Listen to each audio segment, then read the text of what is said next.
तो चलिए मैं विनम्र आग्रह करती हूं अटल श्रीवास्तव जी से और प्रधान संपादक सुभाष मिश्रा जी से कि वे मंच पर आएं और पर्यटन के क्षेत्र में किस प्रकार से काम यहां पर हो रहा है और क्या कुछ काम किया गया, सभी को लेकर विस्तृत रूप से चर्चा यहां पर की जाएगी। और अटल जी के सम्मान के लिए मैं मंच पर ससम्मान आग्रह करना चाहूंगी, विनम्र निवेदन अरुण भद्रा जी से कि वे मंच पर आएं और पुष्प गुच्छ से हमारे मुख्य अतिथि जी का स्वागत करें।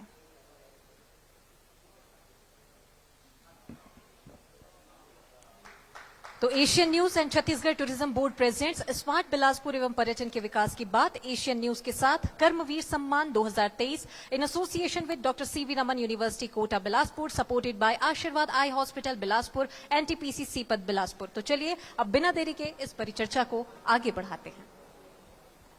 दोस्तों, कोई भी शहर हो या कोई राज्य हो, कोई देश हो, वो बहुत कुछ लोगों के कारण अलग से जाना जाता है। हमने एक छोटी सी डॉक्यूमेंट्री कहना चाहिए ये भी बनाई। उसमें जिन लोगों ने बिलासपुर से जिनका किसी भी तरह का रिश्ता रहा या जो आज भी, जैसे राम कुमार तिवारी हमारे साथी यहाँ बैठे हैं, संज्ञा टंडन बैठी हैं, जो अभी भी काम कर रहे हैं, जिन्होंने पहले काम किया, चाहे वो सत्यदेव दुबे हों, चाहे शंकर शेष हों, चाहे हम जिनकी सबसे ज्यादा कविताएं पढ़ते हैं श्रीकांत वर्मा जी हों, सतीश जायसवाल जी हों, कई ऐसे नाम हैं जिनके हम, नथमल शर्मा, ऐसे बहुत सारे नाम हैं। जब हम बिलासपुर को याद करते हैं, अभी हम जब युवा नेतृत्व की बात करते हैं, या लगता है कि एक आदमी जो गोंदिया जैसे शहर से इंजीनियरिंग पढ़ के आता है, राजनीति में सक्रिय होता है और कुछ मानक के लिए, कुछ मूल्यों के लिए काम करना चाहता है। अभी हम जब से बातचीत कर रहे हैं, हमने एजुकेशन के लेकर बात की, हमने स्वास्थ्य को लेकर बातचीत की, हमने यूथ को लेकर बातचीत की, हम लगातार जो कुछ बिलासपुर में है व्यापार को लेकर बातचीत की। इस पूरी बातचीत के केंद्र में एक बात बहुत प्रमुखता से जो आ रही थी, जो लोगों का दर्द है कि कहीं ना कहीं लोग नेतृत्व को लेकर बहुत लोगों के मन में गुस्सा है कि लोगों को लगता है कि जो न्यायधानी कहलाता है बिलासपुर, उसके साथ उस तरह का न्याय नहीं हुआ जो न्याय होना चाहिए था। लोगों को लगता है कि लॉ यूनिवर्सिटी यहां होनी चाहिए थी, कोई बात नहीं, यदि नहीं हुई तो दूसरी लॉ यूनिवर्सिटी भी बन सकती थी। लोग कह रहे हैं कि रेलवे का सबसे कमाई वाला क्षेत्र था, जो आईआईटी रायपुर में बनी है वो यहां भी बन सकती थी। तो लोगों के मन में इस तरह की अलग अलग बात है, पर मुझे लगता है कि थोड़ा है, थोड़े की जरूरत है। पर अटल भाई जो हैं वो लगातार पर्यटन के क्षेत्र के साथ साथ राजनीति के क्षेत्र में आए हैं। जब पर्यटन मंडल का अध्यक्ष उनको बनाया गया तो लोगों की मैं बातचीत सुन रहा था, तो लोग कह रहे थे कि चलो कम से कम एक जगह ऐसा आदमी बनाए जो इसको समझता है, जिसको मतलब कहना चाहिए कि उसकी नब्ज मालूम है। और जब से अटल भाई पर्यटन मंडल के अध्यक्ष बने हैं, उसके बाद वो क्या कुछ कर रहे हैं या उनके मन में पर्यटन को लेकर किस तरह की सोच है, क्योंकि हम लोग जब पूरे देश में घूमते हैं या विदेशों में भी हम जाते हैं तो हम देखते हैं जैसे हरियाणा जैसा राज्य है जिसके पास बहुत प्राकृतिक संपदा नहीं है, पहाड़ नहीं है, नदियां नहीं है, पर वो भी अपने पर्यटन को बहुत आगे ले जाता है। जिनके पास पहाड़ है, नदी है, थोड़े बहुत जंगल हैं, वो भी अपने पर्यटन को बहुत आगे ले जाते हैं। हम बहुत संपन्न धरती में रहते हैं जहां पर नदी भी है, पहाड़ भी है, प्रकृति भी है, लोग भी बहुत अच्छे हैं, हमारा लोक संगीत भी बहुत समृद्ध है। हमारे पास में रतनपुर है, मटकू द्वीप है, मल्हार है, ताला है, कूटा घाट है, ये मैं बिलासपुर की बात कर रहा हूं। हमारे पास अचानक मार्ग जैसा टाइगर रिजर्व है, कानन पेंडारी जैसा चिड़ियाघर है, हमारे पास बहुत सारी चीजें हैं। पर क्या वो चीजें, अटल भाई तो पूरे राज्य के लिए हैं, पर अंततः आदमी अपनी जमीन की ओर लौटता है, क्योंकि 6 महीने बाद चुनाव है और हम चाहते हैं कि अटल भाई विधानसभा में भी दिखें। तो लोग उनसे ये भी सवाल पूछेंगे कि भाई आप पर्यटन मंडल में थे तो आपने पूरे राज्य में तो बहुत कुछ किया, पर आपने बिलासपुर में क्या किया। तो मैं सबसे पहले दोस्तों अटल श्रीवास्तव जी से जानना चाहता हूं कि अब तक के आपके कार्यकाल में आपने जो भी बेहतर किया है और जो आपके मन में है कि मैं और कर सकता हूं, उसके बारे में वो बताएं। सबसे पहले एशियन न्यूज का बहुत बहुत धन्यवाद कि उन्होंने बिलासपुर को चुना, और हम लोग के लिए सौभाग्य की बात है कि सुभाष मिश्रा जैसे वरिष्ठ पत्रकार आज इस पूरे कार्यक्रम को होस्ट कर रहे हैं। पर्यटन जो क्षेत्र है, अधिकतर ये देखा गया क्योंकि हमारा राज्य नया बना है और अभी भी मैं कह सकता हूं कि पिछले 15 सालों में इसे दोयम दर्जे का दर्जा मिला था पर्यटन को, जबकि छत्तीसगढ़ में पर्यटन की असीम संभावनाएं हैं। आप छत्तीसगढ़ पर्यटन मंडल का जो लोगो है वो है फुल ऑफ सरप्राइजेस और प्रकृति का गढ़ छत्तीसगढ़ है और अनएक्सप्लोर है, अभी तक इसको एक्सप्लोर नहीं किया गया है। मैं लगभग 8 देशों की यात्रा किया हूं और भारत में तो सभी जितने टूरिस्ट स्पॉट हैं लगभग सभी घुमा हूं, पर मुझे अभी भी लगता है कि हमारे छत्तीसगढ़ में उससे कहीं ज्यादा अधिक संभावनाएं हैं। उसको केवल एक्सप्लोर करने की जरूरत है, समयबद्ध नीति बनाने की जरूरत है और उसको लेकर अभी काम हुआ है कि इस बार जब माननीय भूपेश बघेल जी की सरकार आई तो हमारी पर्यटन नीति पहली बार बनी और उस पर्यटन नीति में बहुत सारी चीजें हैं। मैं बताना चाहूंगा कि नॉर्थ ईस्ट को छोड़कर छत्तीसगढ़ मात्र ऐसा राज्य है जहां 44% फॉरेस्ट है। हमारा सौभाग्य है कि हमारे पास 9 बड़ी नदियां हैं, हमारे पास लगभग 7 बड़े डैम हैं, हमारे पास प्राकृतिक सौंदर्य से भरा हुआ मेन पार्ट जैसा जगह है, अचानक मार्ग जैसा जंगल है जहां वाइल्ड लाइफ है। और जब मैंने ये बातें सेंट्रल गवर्नमेंट की एक कमेटी 3 दिवसीय शिविर लगा था तो बताया था कि हमारे यहाँ 3 नेशनल पार्क हैं, 11 वाइल्ड लाइफ सेंचुरी है, 1 क्रोकोडाइल पार्क है। तो लोग सोचे कि एक छोटे से राज्य में इतनी सारी चीजें कैसे हैं। बस बात है, बन तो गया है, उससे पर्यटन के क्षेत्र में कैसे विकसित किया जाए इस ओर अभी पिछले सालों में काम नहीं हुआ है। पर्यटन नीति बनने के बाद चूंकि इन 5 सालों में 2-2.5 साल तो कोरोना के गुजरे, प्लानिंग बनते बनते, और अधिकतर परेशानी होती है पर्यटन क्षेत्र को विकसित करने में, क्योंकि जैसे ही हम कहीं पे विकसित करने का सोचते हैं तो हमारे पास फॉरेस्ट एक्ट आ जाता है, क्योंकि फॉरेस्ट के एरिया में आप कोई भी चीज पर्यटन के क्षेत्र में कोई प्लानिंग नहीं कर सकते, फॉरेस्ट का एक्ट का मामला आ जाता है, ग्रीन ट्रिब्यूनल लोग चले जाते हैं। अभी हमने खूटाघाट के एक टापू पर एक ग्लास रेस्टोरेंट प्लान किया था, 3 करोड़ रुपए सैंक्शन भी है पर्यटन विभाग से। उसका उद्देश्य ये था कि लगभग शनिवार इतवार को हमारे खूटाघाट में लगभग 5 से 7 हजार लोग जाते हैं और उनको घूमने के लिए कोई बांध तो है पर वहां मोटर बोट नहीं चलती, उस टापू पे जाने की कोई जगह नहीं है। और हमने जैसे ही प्लानिंग किया और टेंडर कॉल किया तो हमारे पर्यावरणविद लोगों ने इसमें आपत्ति दर्ज कराई कि आप वहां पर काम नहीं कर सकते हैं। ग्रीन ट्रिब्यूनल में हमको नोटिस भी मिली और हम उसका असेसमेंट करा रहे हैं, जिसको एनवायरमेंट इम्पैक्ट असेसमेंट बोलते हैं, ताकि किसी को ये ना लगे कि हम पर्यावरण का नुकसान कर रहे हैं। हम कहीं से भी पर्यावरण का नुकसान नहीं करेंगे हम, क्योंकि पर्यटक एक बहुत बड़ा कंसेप्ट है कि पर्यटन कहाँ जाते हैं। अगर आप खुद अपने आप को पर्यटक के रूप में देखेंगे तो आप हमेशा एक नेचुरल, एक प्राकृतिक जगह, सौंदर्य वाली जगह, जहां पहाड़ हो, जहां नदियां हो, जहां का क्लाइमेटिक कंडीशन अच्छा हो, आप उसी जगह को पसंद करेंगे। अगर मैं पर्यटक क्षेत्र में किसी ऐसी जगह पर अपना मोटल बना देता हूं जहां पर रुकने की तो व्यवस्था है पर कोई प्राकृतिक सौंदर्य नहीं है, तो वहां पर्यटक कभी नहीं रुकेगा। तो ये सीधा सा सिंपल सा बात है कि पर्यटक वहीं आएगा जहां उसको प्राकृतिक सौंदर्य मिलता है, जहां उसको लोक कला, संस्कृति, वहां का रहन सहन, वहां का वातावरण अगर मिले तो पर्यटन क्षेत्र अपने आप में विकसित होता है। और हमारी अभी कोशिश यही है, माननीय मुख्यमंत्री जी से हमने बात की थी कि हमको थोड़ा सा रिलैक्सेशन जो है वो एरीगेशन और फॉरेस्ट डिपार्टमेंट से मिलेगा, तो हम एक लैंड बैंक बनाने की कोशिश कर रहे हैं। क्योंकि एक आप हमेशा याद रखिए कि हॉस्पिटलिटी का काम सरकार का नहीं होता है, अगर सरकार करती भी है तो उसे चला नहीं पाती, क्योंकि सरकार की बहुत सारी मजबूरियां होती हैं हॉस्पिटलिटी, क्योंकि आने वाले पर्यटक को बहुत अच्छा रुकने की जगह चाहिए, उसे खाने का हाइजीनिक फूड चाहिए, और सबसे बड़ी चीज सिक्योरिटी।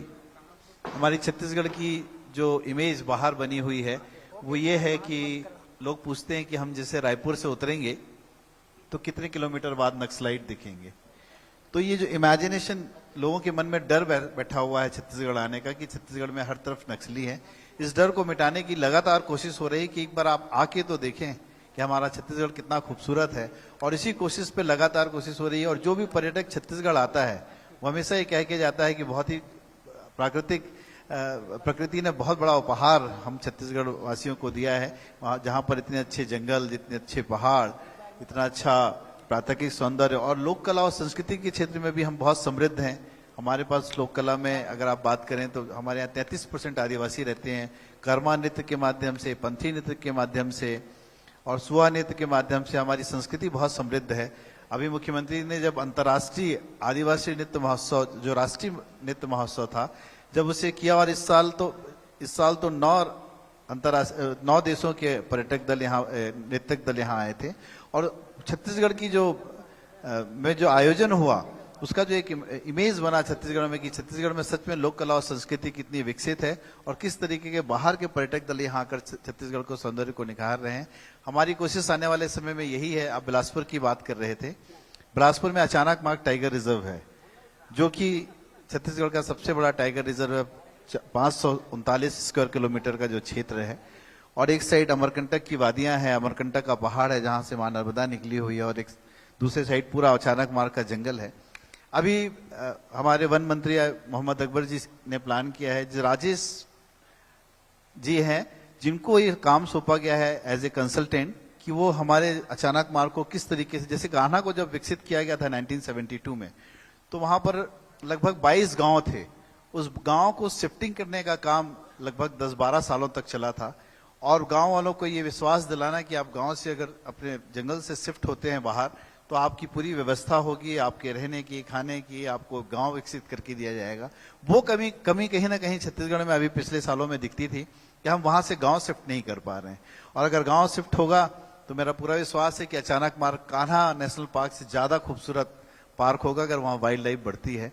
वैसे ही अगर आप ताला की बात करें तो रुद्र की जो प्रतिमा है, जैसा पुराने समय में कहा जाता है कि वहां कोई तांत्रिक विद्या कभी जमाने में हुई होगी, और कभी शिवनाथ नदी में जब बाढ़ आई तो वो पूरा का पूरा चीजें ढह गई। और अभी भी उसमें रिसर्च चल रहा है कि उस मूर्ति को बनाया क्यों गया था। उस मूर्ति में बहुत ही विभिन्नताएं हैं, उसमें सभी टाइप के, चाहे उसमें आप बिच्छू ले लें या आप मगर ले लें, सबकी फोटो है उस मूर्ति में। उसको भगवान शिव की मूर्ति कहा जाता है। तो इस तरीके से हम कल्चर के रूप में भी बहुत रिच हैं। और छत्तीसगढ़ का तो सौभाग्य है कि रतनपुर, जो कि कलचुरी राजवंश की राजधानी, छत्तीसगढ़ की राजधानी रतनपुर होती थी, वो भी एक अपने आप में ऐतिहासिक जगह है, जहां पर मां महामाया का मंदिर है, खूटाघाट जैसा जलाशय है। तो आने वाले समय में हम इन सभी क्षेत्रों, मत्कुद्वीप एक जगह है जहां पर शिवनाथ नदी, पहले तो कहा जाता था कि वो एक टापू था, पर अभी पानी के बहाव के कारण वो 2 टापू में बदल गया है। हमने वहां लगातार कोशिश कर रहे हैं, पर वहां पे फिर फॉरेस्ट एक्ट का मामला आता है कि हम आपको उस जगह को दे नहीं पा रहे हैं। अभी कलेक्टर मुंगेली ने खुड़िया में 5 एकड़ जमीन पर्यटन विभाग को दी है, उसे विकसित करने के लिए, कि वहां पर्यटक के रहने की सुविधा बनाया, और जल्दी ही उसका टेंडर लगेगा ताकि वहां खुड़िया डैम में भी पर्यटक जा सके। तो इस तरीके से तमाम कोशिश है। हमारे पास में सतरंगा है, जिन लोगों ने सतरंगा और बुका नहीं देखा है, मैं पूरे विश्वास के साथ कह सकता हूं कि वो गोवा भूल जाएंगे अगर वो सतरंगा में जाके दिखेंगे। 40 किलोमीटर लंबा पानी का बांध है, जहां तक दूर तक कोई छोड़ नजर नहीं आता। एक साइड पूरा घना जंगल है, इतना खूबसूरत वादियां हैं, पर अभी भी उसको विकसित करने की बहुत सारी संभावनाएं हैं। मुख्यमंत्री जी ये चाहते हैं कि प्राइवेट प्लेयर्स वहां पर आए, बड़ी जो होटल्स हैं वो वहां पर आए, ताकि हमारा जो सतरंगा है उसको हम नेशनल लेवल पर प्रोजेक्ट कर सकें, और उसकी कोशिश जारी है। और फिर वही बात आती है कि इरिगेशन की जमीनें और फॉरेस्ट की जमीनें का एक्ट का मामला आता है। तो आने वाले समय में मुख्यमंत्री जी ने आश्वस्त किया है कि हम कुछ ऐसा एक कैबिनेट में प्रस्ताव पारित करेंगे ताकि कुछ जमीनें वहां पर पर्यटक क्षेत्र को विकसित करने के लिए दी जा सके। तो इस तरीके से बिलासपुर की अगर क्षेत्र की बात करेंगे तो सौभाग्य, बिलासपुर को पहले संस्कारधानी कहा जाता था, अब वो न्यायधानी हो गई है, और न्यायधानी के साथ ही एजुकेशन हब भी है। 3 बड़ी यूनिवर्सिटी, गुरु घासीदास सेंट्रल यूनिवर्सिटी यहाँ है, अटल बिहारी वाजपेयी विश्वविद्यालय बिलासपुर विश्वविद्यालय है, सुंदरलाल शर्मा विश्वविद्यालय यहाँ पर है, ITI है, इंजीनियरिंग कॉलेज है, मेडिकल कॉलेज है। तो एक बहुत, और मध्य प्रदेश के समय से भी कहा जाता था कि PSC में सबसे ज्यादा सेलेक्ट होने वाले लोग बिलासपुर से सेलेक्ट होते हैं। तो ये अपने आप में एक एजुकेशन हब के रूप में भी बिलासपुर विकसित हुआ है। मैं इस बात से आपसे सहमत हूं कि बिलासपुर को जो दर्जा मिलना चाहिए था राज्य बनने के बाद, वो दर्जा नहीं मिल पाया है। उसका कारण बहुत सारे राजनीतिक कारण भी हैं, पर मुझे ऐसा लगता है कि जिस तरीके से हम जब मध्य प्रदेश में थे तो बिलासपुर रायपुर के साथ 19-20 में रहता था, पर रायपुर राजधानी बनने के बाद बहुत तेजी से विकसित हुआ। बिलासपुर को उसका हक नहीं मिल पाया है, उसका हक मिलना चाहिए। मैं तो मुख्यमंत्री जी को धन्यवाद देता हूं कि छत्तीसगढ़ का जो राज्य गीत है अरपा पैरी की धार से शुरू होता है, और उस अरपा के उत्थान के लिए उन्होंने जो पहला काम किया, जो 2 बैराज बनाने का काम अभी बिलासपुर में चल रहा है और उसके साइड में जो रोड्स बनाने का काम कर रहा है, आने वाले समय में हमने अपने बचपन पे देखा था जब अरपा महोत्सव होता था 1996 में, तो हम लोग नदी पर केवल एक 20 फीट का पाइप गाड़ते थे और इफरात पानी निकलता था। पर अभी बिलासपुर का वाटर लेवल जो करीब करीब 200 फीट नीचे हो चुका था, ये इस बैराज के बन जाने से और पानी रुक जाने से आसपास का वाटर लेवल 100 से 200 फीट ऊपर हो जाएगा, क्योंकि उसमें 24 पूरे 12 महीने पानी रहेगा। ये बहुत बड़ी सौगात आने वाले समय में बिलासपुर को मिलने वाली है, और आने वाली पीढ़ी इस सौगात को याद रखेगी कि बिलासपुर में जो बैराज का निर्माण हुआ उससे बिलासपुर वासियों को कितना फायदा हुआ। बिलासपुर का टेम्परेचर डाउन हो जाएगा, बिलासपुर का वाटर लेवल ऊपर हो जाएगा। तो इस तरीके से बहुत सारी योजनाएं अभी चल रही हैं, और पर्यटन के क्षेत्र में हमारी पूरी कोशिश है कि हम लगातार कुछ ना कुछ नया करें। हमने एक सर्किट प्लान किया हुआ है कि टूरिस्ट सर्किट कैसे डेवलप किया जाए। तो हमने छत्तीसगढ़ को 4 पार्ट में डिवाइड किया है। नॉर्थ छत्तीसगढ़ जो कि अंबिकापुर मेन पार्ट का इलाका है, कोरिया में भी बहुत सारी जगह हैं जिसको हम अभी हम लोग का जो सबसे महत्वाकांक्षी योजना चल रही है माननीय मुख्यमंत्री जी की राम वन गमन पथ पर्यटन परिपथ, तो कभी किसी ने सोचा नहीं था, पर इतिहासों में दर्ज है कि माता कौशल्या भगवान राम का ननिहाल छत्तीसगढ़ है, और भगवान राम के ननिहाल में माता कौशल्या का एकमात्र मंदिर जो चंद्रखुरी में था, कभी उस तरफ ध्यान नहीं दिया गया। पर पर्यटन मंडल ने सबसे पहला काम वही किया कि उस पूरे मंदिर का सौंदर्यीकरण, उसके आज वहां पर लगभग 4 से 5 हजार लोग रोज जाते हैं और उस कौशल्या माता के मंदिर और वहां पर जो पर्यटक स्थल विकसित किया गया उसका आनंद लेते हैं। और आने वाले समय में जो 9 स्थान चिन्हित किए गए हैं राम वन गमन परिपथ को लेकर, वह उसके बाद 20 मुख्यमंत्री जी ने कहा है कि अगले बार अगर हमारी सरकार आती है, और जिसका पूरा विश्वास है कि आएगी, तो हम 20 और नई जगह का चयन करेंगे, ताकि भगवान राम अपने 14 साल के वनवास में जिन 10 सालों उन्होंने छत्तीसगढ़ में गुजारे हैं और जिन जिन जगहों पर गए हैं उसको विकसित करने का प्लान माननीय मुख्यमंत्री जी ने उठाया है। तो मुझे पूरा विश्वास है कि आने वाले समय में भारत के पर्यटन मानचित्र में छत्तीसगढ़ का नाम होगा।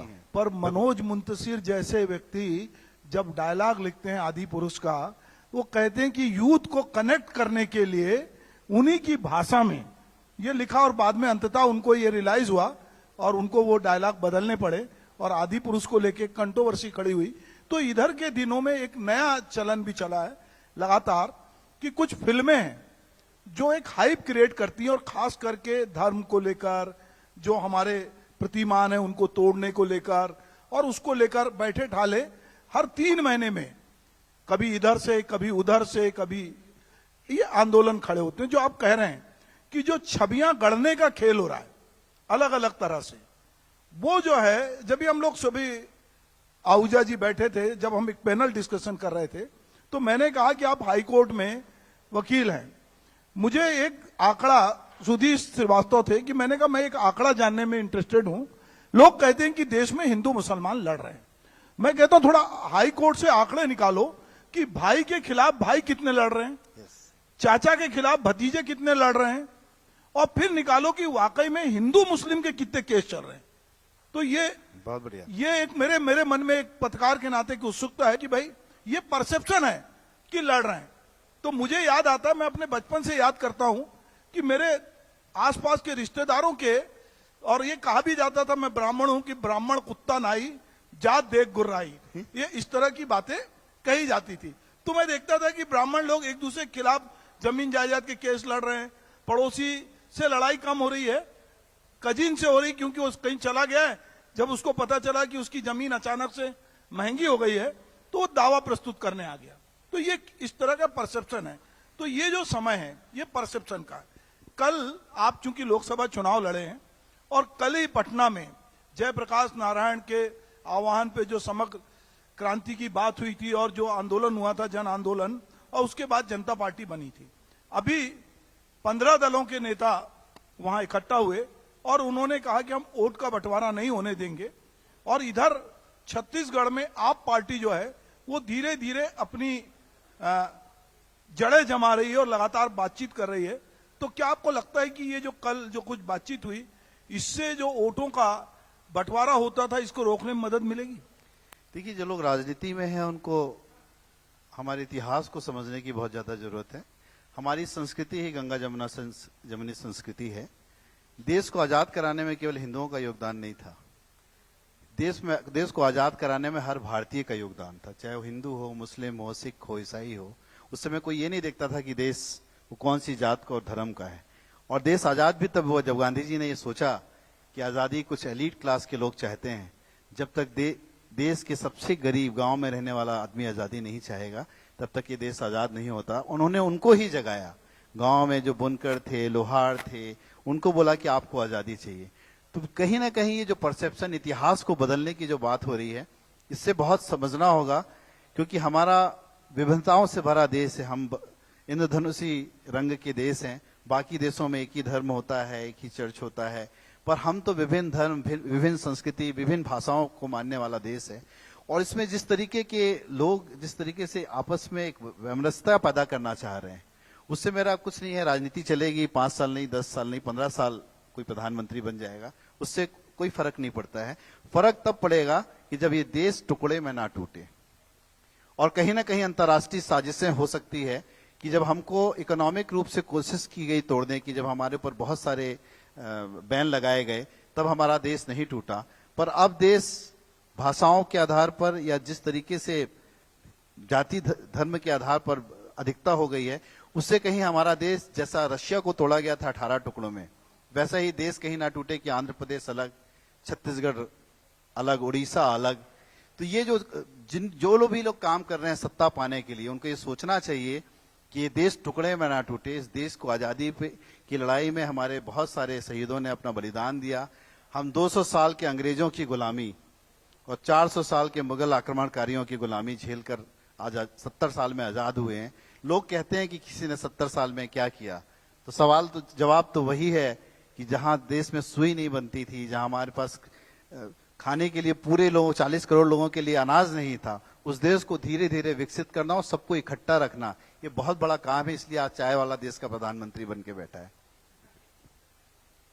दरअसल अटल जी, हम जिस बिलासपुर में बैठे हैं, वहां के एक शिक्षक, कवि और विचारक श्रीकांत वर्मा ने, जिस पार्टी में आप हैं, उस पार्टी में महत्वपूर्ण पद पे रहते हुए जो कविताएं लिखी, और वो कविताएं अपने आप में ये कहता है कि एक लेखक, एक कवि जब सोचता है तो वो अपने पार्टी से, अपने संगठन से परे हट के भी सोचता है। और इसीलिए उनकी कविताएं मेरे जैसे आदमी भी आज की तारीख में कोट करता और कहता है कि मगध में विचारों की कमी है।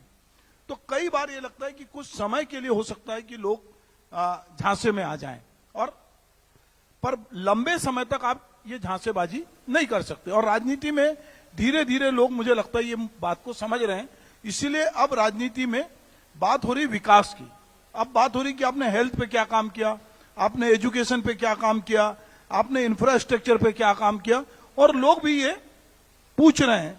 तो ऐसे समय जब राजनीति में ये चीजें बदल रही है और सबके साथ सबका विकास का नारा भी आता है, पर फिर राजनीति एक तरफ जैसी चुनाव आता है तो वो एक अलग दिशा पे कैसे मुड़ जाती है। देखिए, जहां तक आपने स्वर्गीय श्रीकांत वर्मा जी की बात की, हमारे श्रीकांत वर्मा सोदपीठ के राम कुमार तिवारी जी बैठे हुए हैं। श्रीकांत वर्मा जी बहुत अंतर्द्वंद वाले कवि थे। वो हमेशा अपनी परिस्थितियों से लड़ते थे, जिन परिस्थितियों को वो जीते थे उससे लड़ते भी थे, और उनकी जो लड़ाई है वो कहीं ना कहीं कविता के माध्यम से सामने आती थी। तो उनकी सोच, उनकी समझ, जिन परिस्थितियों में वो रहते थे, उसके अलावा भी अपने अंतर्द्वंद को कलम के माध्यम से लिखना उनका बहुत बड़ा काम था।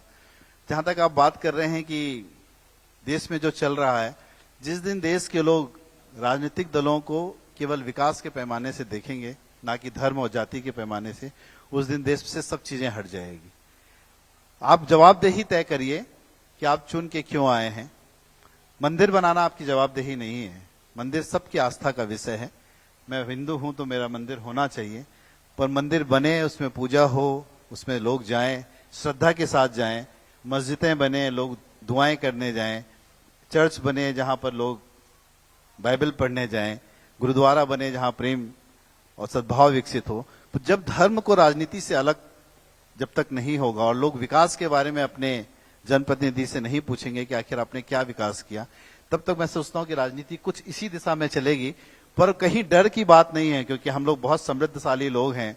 हमारे पूर्वजों ने हमको बहुत समृद्धशाली इतिहास दिया है, तो इस तरीके के जो जब समय आता है 10-15 साल का, उससे डरने की जरूरत नहीं है। मुझे लगता है कि हम लोग और ज्यादा अच्छे से निखर कर सामने आएंगे। ऐसी तमाम ताकतें पीछे होंगी जो हिंदुस्तान को बांटने की कोशिश कर रही हैं। तो दोस्तों, निदा फाजली साहब का एक शेर है कि सबकी पूजा अलग अलग है रीत, मस्जिद जाए मौलवी और कोयल गाए गीत। तो हम जिस देश में बड़े हैं वहां पर सबके पास अपनी अपनी एक पूजा पद्धति है, वो चाहे कोयल हो, चाहे मौलवी साहब हो, चाहे पंडित जी हो। बहरहाल छत्तीसगढ़ में पर्यटन में हमने बहुत सारी बातें की और पर्यटन की अपार संभावना है। एक सर्किट भी डेवलप हो रहा है और हम उम्मीद करते हैं कि अटल जी आचार संहिता के पहले जो करा सकेंगे, और हम उम्मीद करते हैं कि आने वाले सालों में यदि जैसा कि उनके मंसूबे हैं और विश्वास है, तो फिर वो पर्यटन मंत्री के रूप में हमको मिलेंगे और जो बचे कुचे काम हैं वो और करेंगे, ये उम्मीद हम कर सकते हैं। तो मैं अटल जी को बहुत धन्यवाद करता हूं।